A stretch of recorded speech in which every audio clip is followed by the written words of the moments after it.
Hello friend, नमस्ते, प्रणाम। मैं किरण राजपूत स्वागत करती हूँ अपने चैनल में।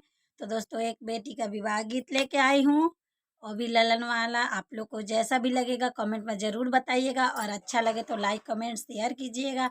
और मेरे चैनल पे जो भी न्यू हैं तो मेरे चैनल को सब्सक्राइब करिए, और बेल आइकन को दबाना ना भूलिएगा, ताकि मेरा न्यू न्यू वीडियो आप तक पहुँचता रहे। तो चलिए गीत को स्टार्ट करती हूँ। आई गईले डोलिया रे, आई गईले का बजनिया, अरे दुआरा पर बाजे लगले बाजा रे लाला नाम। अरे दुआरा पर बाजे लगले बाजा रे लाला नाम।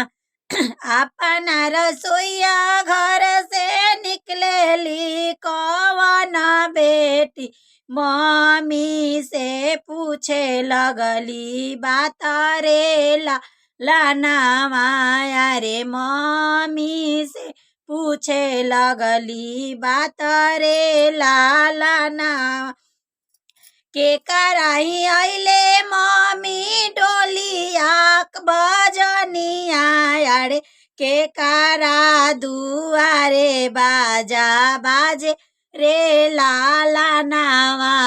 रे के कारा दुआरे बाजा बाजे रे लाला नावा। तोहर अइले बेटी डोलिया बजनिया, अरे रे हमारे दुआरे बाजन बाजे रे लाला ना वाया। रे हमारे दुआरे बाजन बाजे रे लाला नावा।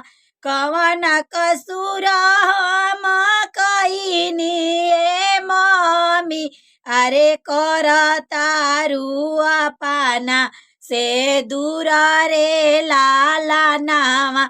अरे कर तारू पाना से दूर रे लाला नावा।